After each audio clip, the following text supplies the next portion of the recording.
warahmatullahi wabarakatuh. Hello, ketemu lagi di channelnya aku, channel Rifani Munawar. Apa kabar guys? Semoga kalian selalu sehat walafiat ya. Semakin hari aku semakin gendut, aku harus diet ya biar gak ngas gitu ya nyapa kalian ya guys ya. Oke guys, kemarin Rifani udah ngebahas tentang dukanya aku tinggal di Aceh tuh apa aja, kekurangannya aku tinggal di Aceh tuh apa aja ya. Dan sesuai janji Rifani di part 2, Rifani bakalan ngebahas seluk-beluk tentang cowok-cowok di Aceh. Banyak banget yang nanyain itu guys, nggak tahu bilang lagi ya, nggak sanggup satu-satu di screenshot guys. Bagaimana sih cowok Aceh, seperti apa sih cowok Aceh, apa beda dengan cowok-cowok yang lain gitu ya, ataukah sama aja sama cowok-cowok yang lain. Kepo, penasaran, dan bagaimana tips-tipsnya, cara-caranya dapetin cowok Aceh. Aku agak konyol banget sih ngebahas ini ya, apalagi ngasih tips buat orang gitu ya guys, tapi ini harus aku lakuin demi permintaan kalian. Oke guys, jangan kemana-mana, tonton videonya sampai akhir. Jangan lupa subscribe, like, komen, juga share, juga follow IG-nya aku, Rifani Munawar. Oke ya guys, baiklah guys, kita bakalan ngebahas tentang seperti apa sih cowok Aceh. Apakah sama cowok-cowok yang lain gitu? Apakah berbeda dengan cowok-cowok yang daerah lain gitu? Kenapa sih basic kalian, di pikiran kalian ya udah cowok Aceh tuh cowok Serambi Mekah gitu, atau cowok yang ke Islam-Islaman? Ya jangan disamain guys sama daerahnya. Mungkin juga ada yang Islam banget gitu, ada yang religius banget di sini. Mungkin juga ada yang enggak, sama juga di daerah lain. Meskipun memang daerah lainnya juga enggak Serambi Mekah, tapi ada juga yang religius juga, ada juga yang enggak, sama aja guys intinya ya. Tapi Rifani bakal ngebahas gitu ya tentang seperti apa sih cowok Aceh. Apakah sama aja sama cowok yang lain, manis di awal nggak baik di akhir? Apakah sama aja sama cowok-cowok kebanyakan kalau lagi PDKT gitu ya, tapi kalau udah dapet kayak kalau lagi PDKT, adek lautan akan abang seberangi dek. Kalau udah nggak PDKT lagi, yang jemput dong hujan. Apa jemput gitu nggak guys?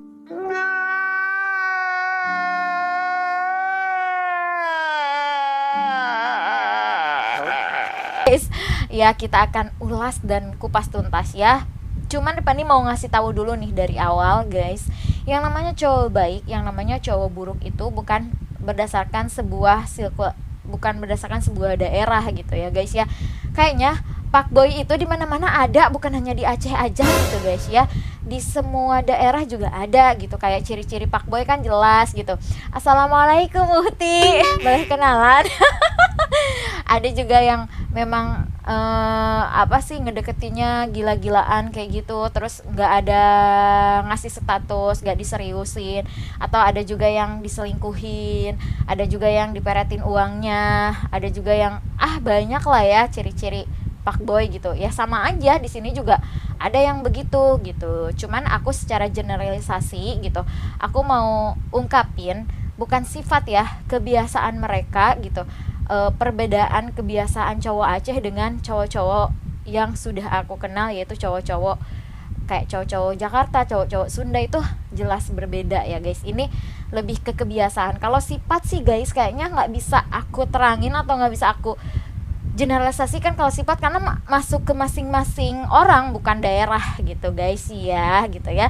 Terus ini juga cowok-cowok jangan pada protes aku ngebahas ini ya. Kalau yang nggak merasa mah duduk manja aja ngeliatin aku ngomong gitu ya. Tapi kalau yang merasa gitu ya, gitu, atau yang nggak merasa, apaan sih cowok semua sama, cewek juga sama gitu ya. Hello motherfucker.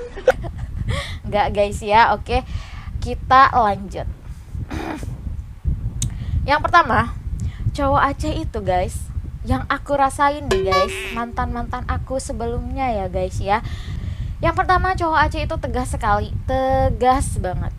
Tegasnya itu kayak yang misalkan mereka kayak yang mendominasi. Mereka itu nggak mau didominasi sama perempuan kayak gitu. Maksudnya nggak mau didominasi sama perempuan tuh kayak yang ya udah gue itu pemegang kekuasaan gitu guys, ngerti nggak? Jadi mereka itu selalu harus ada di atasnya perempuan gitu. Kok atas sih? Kan atas ya, maksudnya ya mereka itu adalah pemimpin gitu. Mereka itu pemimpin dan mereka ingin diperlakukan sebagai pemimpin, bukan di atas ya guys. Jadi mereka tuh saya pemimpin gitu, dan saya tuh memimpin kamu gitu. Jadi cowok Aceh tuh sukanya mendominasi kayak gitu, mendominasi dirinya. Mereka itu nggak mau kayak yang lebih kalah saing sama cewek, misal sama ceweknya kayak gitu. Ada aja kayak aku nih misalkan aku yang aku tuh gini gini gini gini gini gini, oh ya aku juga gini kok, gini gini gini gini, kayak dia tuh gak mau tersaingi gitu. Jadi dia tetap aja pingin lebih keren dari ceweknya gitu guys. Gitu nggak cowok kalian? Kalau cowok aku gitu. Baca. Terus yang kedua tuh, di cowok Aceh tuh kayaknya anti deh yang namanya lama-lama kayak gitu. Mereka tuh nggak suka sama sesuatu yang tidak pasti. Mereka tuh kalau misalkan suka sama cewek, berbet gitu, bukan berbet ya, langsung seset gitu guys gitu ya. Langsung mereka tuh nyari-nyari informasi segala macam, terus nanyain, terus itu tuh dalam waktu seminggu mereka bisa bilang, adek kalau mereka suka ya, suka nggak sama abang misalkan. Terus kita jawabnya nanti aja deh bang, sebulan lagi gitu ya kan guys gitu. Terus mereka tuh langsung nggak ada sebulan, hari ini kamu harus jawab iya apa enggak, kalau enggak ya udah aku cari yang lain, kalau iya ya iya kayak gitu kan, gitu. Dan mereka itu guys kalau misalnya udah ditolak ya udah gitu, yang menurut gue, yang ke gue gitu ya kan, yang ke gue, kalau yang kalian gitu kan, gue sama orang di sana gitu, kayak gue nolak terus dia tuh bakalan terus ngejar, gue kejar terus lah, gue pepet terus meskipun gue ditolak. Di sini tuh nggak ada, kalau misalkan udah ditolak ya udah gitu, nggak masuk lagi list gitu, dia cari yang lain kayak gitu. Dan memang kayak maksa gitu, bukan maksa sih, mau nggak adik sama abang, ada nggak perasaan adik sama abang, kalau ada ya udah kita jalan, kalau nggak ya udah tapi harus sekarang dijawab gitu. Kayak maksa. Terus gue bilang ya udah nanti aja bang, nanti sebulan lagi. Dia bilang nggak ada, kalau emang sebulan lagi ya udah berarti ada, bilang enggak gitu guys. Jadi kan gue tuh kayak yang ngerasa dalam hati itu kayak masih ngerasa ragu terima apa enggak gitu, kayak yang merasa kalau si akunya nerima gitu, kayak terlalu cepet, murahan banget ini cewek gitu ya kan, di pikiran gue gitu, murahan banget nih cewek, seminggu langsung oke gitu kan, kayak gitu ya. Cuman kalau gue nantiin takut dia juga keburu sama yang lain. Pokoknya dalam hal itu tuh kayak kita harus mengambil keputusan tuh emang benar hari itu gitu. Jadi ya udahlah iya gitu, ujungnya ya udah bilang iya gitu. Ujungnya bilang iya guys.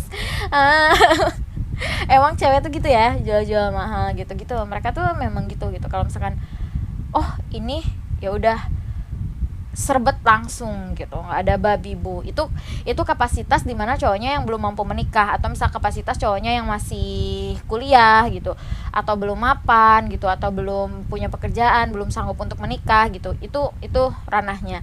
Tapi beda halnya dengan cowok-cowok yang memang sudah siap menikah, punya pekerjaan, sudah dewasa, sudah mencukupi umur. Nah itu beda lagi tahapannya, bukan kepacaran lagi guys. Tapi kalau misalkan kalian sudah berhubungan dengan cowok yang memang sudah mapan, bukan mapan ya guys, sudah sanggup lahir dan batin untuk menikah gitu ya guys ya, yang terlebih lagi dia sudah dewasa, mencukupi umur gitu ya, pokoknya kelihatannya udah sanggup, tapi kalian gak dinikahin, mendingan ditinggalin Ya guys, menurut gue mah gitu guys.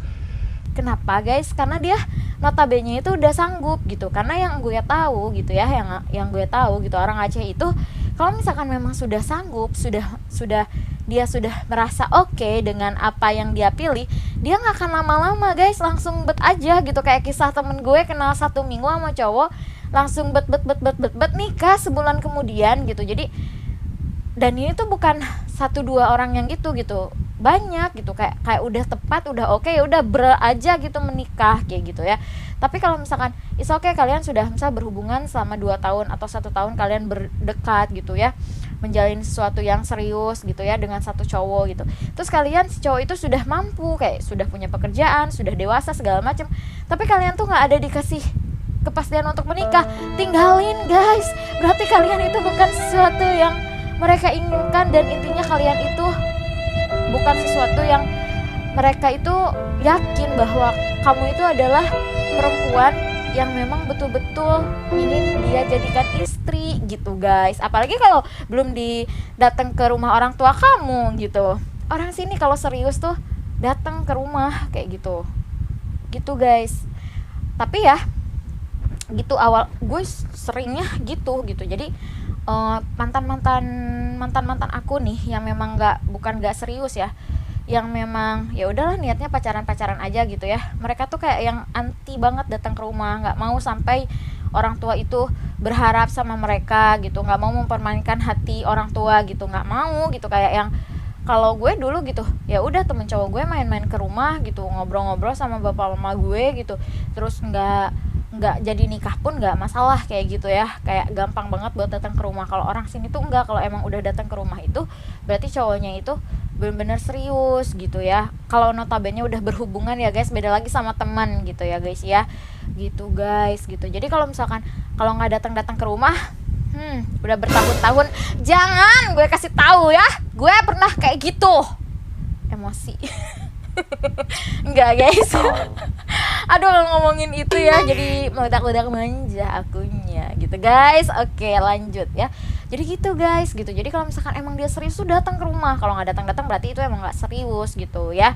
Terus udah dibahas tadi gitu, mereka itu memang cowok-cowok Aceh tuh bekerja keras gitu, ngumpulin duit mahar, biasanya ditaruh di mamanya guys gitu. Jadi mereka tuh mengumpulkan uang untuk mahar gitu, ditaruh ke mamahnya, karena memang sudah tahu dari kecil kalau cewek Aceh itu mahal. Jadi ya udah ngumpulin mahar sebanyak mungkin gitu buat persiapan menikah kayak gitu guys gitu ya. Kalau misalkan secara generalisasi apa yang aku rasain gitu. Nah, ada perbedaannya ketika aku pacaran dengan orang Sunda gitu dengan pacaran dengan orang Aceh gitu. Kalau misalnya sama orang Sunda, emang bener-bener hati aku tuh lembut banget, ngomongnya juga iya sayang, iya neng, mohon, iya hanya telat ya, maaf kayak gitu. Kalau sama orang sini tuh aduh 1001 kali ya dapat yang gitu maksudnya. Jadi setelah aku kalkulasiin guys gitu ya, setelah aku rangkum, justru ya cowok-cowok di sini itu kalau kebanyakan gombal, kebanyakan manis manja, uye-uye, lucu-lucu, imut-imut ngomongnya, itu cowok nggak bener, fuckboy sejati, idaman setiap para cewek-cewek cabe guys gitu ya. Kalau misalkan di Sunda itu emang lemah lembut gitu, ngomongnya gitu, banyak gombal. Memang basically mereka begitu gitu guys ya. Gue juga yang gue rasain kayak gitu ya. Kita juga sulit melihat fuckboy yang enggaknya. Tapi kalau di Aceh ini, cowok Aceh ini bener-bener yang serius gitu, yang bener-bener bukan fuckboy, bukan banyak ceweknya. Itu mereka tuh jarang banget yang namanya perhatiin kita, ngechat aja tiap hari, tiap jam, tiap menit, tiap waktu, tiap detik, tiap jam, sayang video call, sayang telepon, sayang di mana, sayang lagi ngapain, sayang fotoin gitu ya kan. Gitu nggak pacar lu. Astagfirullahaladzim ya. Jadi yang bisa gue ambil garis besar dari mantan gue itu ya guys ya, mantan gue itu yang serius dan baik, yang memang betul-betul dia itu laki-laki yang ya gue putus sama mereka itu baik-baik gitu. Mereka itu nggak pernah perhatiin gue segila banget gitu, kayak 24 jam gue di chatin, atau enggak setiap jam gue di video call gitu, atau enggak segimana pun enggak gitu. Mereka tuh bahkan lebih ke dingin orangnya, terus lebih ke jarang banget buat komunikasi sama kita kayak gitu, kayak memang sepentingnya aja gitu, bukan sepentingnya ya. Misal dari pagi-pagi nge-WA, sayang abang kerja misalkan ya, sayang hari ini kemana, kesini, good job ya, lancar, udah nanti jam makan siang jangan lupa makan siang sayang, sholat ya, ya udah nanti sorenya nggak ada WA, malamnya baru video call. But yang gue rasa tuh kayak gitu. Mereka tuh lebih ke ngapain sih gombal-gombalin kayak yang udah nggak zaman banget. Mereka lebih ke pingin ya udah gue kerja, gue nyari duit buat lu, buat minang lu, buat ngelamar lu, buat jadiin lu istri gue gitu, intinya gitu. Cuman dulu tuh aku tuh kayak yang memang udah terbiasa pacaran dengan orang yang lemah lembut, banyak gombalnya, terus banyak disayang-sayangnya. Jadi pas ketemu sama orang Aceh yang memang nadanya ngegas kadang kalau ngomong kayak gitu ya, terus kalau udah cemburu minta ampun, nakutinnya minta ampun kayak gitu ya kan. terus kurang diperhatiin, terus kayak yang dia tuh mendominasi banget, kadang kita kalau ngomong kadang kita nggak didengar gitu. Jadi kayak yang ngerasa gue sangat mengeluh dengan hal tersebut gitu guys ya. Pada akhirnya justru orang-orang yang gue tolak itu orang-orang yang gue rasa tuh cowok yang nggak cocok sama gue, pada akhirnya mereka itu adalah cowok-cowok baik guys. Gue kenanya pas yang nggak baik. Ya gitu. Jadi pas sama mereka itu kayak yang waktu pacaran tuh, adek dengerin dulu abang ngomong kayak gitu. Nggak gitu guys. Gini kok banyak banget mikir ya gue guys. Gini ya, contohnya kayak gini. Misal gue pakai baju terus gue nggak nutup dada. Yang gue pingin dari cowok gue, sayang kayaknya kalau kamu pakai kerudung terus di dadanya ditutup itu lebih cantik deh kelihatannya. Nah gitu cowok gue tuh yang dulu di sana gitu. Kalau orang sini enggak, cowok sini, apaan tuh kelihatan kayak gitu, dadanya kelihatan, mau ngapain, mau pamer, nggak usah kayak gitu, pakai kerudung yang betul. Misalkan ya kan, terus kayak gini, kalau mau pergi, yang aku pergi ya sama temen aku, misal kayak gitu, kemana yang kayak gitu, kesini, tapi yang lebih bagus maghrib itu nggak boleh keluar, di rumah aja kalau cewek, misal gitu ya harapan gue. Ini enggak, cowok gue ngapain pergi jam segini, ini udah mau maghrib, nggak ada pikiran kali kok pergi jam segini. Gue sedih gitu. Iya yang gitu. Awal-awal gue dapet cowok kayak gitu kan, ih kok gitu kan. Terus pas misalkan adek kemarin abang lihat adek disetirin sama cowok, padahal itu tuh supir kantor gitu kan. Gue ke bank waktu itu nyetor duit bos gue gitu kan. Terus iya itu supir kantor, kenapa adek nggak bilang sama abang kayak gitu? Iya karena nggak penting. Itu penting lah, adek keluar kemana aja bukan sama cowok, selain abang, selain ayah, selain adek kamu tuh kamu harus ngomong sama abang kayak gitu misalkan. Terus kita mau ngomong, jangan ngomong, adek udah salah adek diam, kalau salah adek diam, nggak boleh ngomong. Kalau adek salah adek diam, adek ngaku salah, udah adek minta maaf dah ya, selesai gitu. Jadi jangan, kalau kita misalnya salah, jangan dipungpang, tau gak sih, jangan abang ada tuh gini, itu kan cuma supirnya. Oh makin meledak manja dia. Sekarang aku udah tahu kalau aku misalkan salah, ya udah sayang maaf ya, nggak akan dilakuin lagi, jadi nggak jadi marah ya. Dan aku tuh sering banget putus tuh gara-gara kenapa sih gue dibentakin, padahal mereka tuh bukan ngebentak, mereka itu tegas, cara mereka itu tegas, cara melindungi mereka itu tegas gitu. Terus kayak gue tuh manja-manja, menye-menye, yang perhatiin aku dong, yang giniin aku dong, yang perhatiin aku dong, gitu. Terus dia tuh kayak yang emang mesti ya diperhatiin setiap hari, emang mesti ya gini. Kayaknya tuh gue tuh kayak yang meledak aja gitu.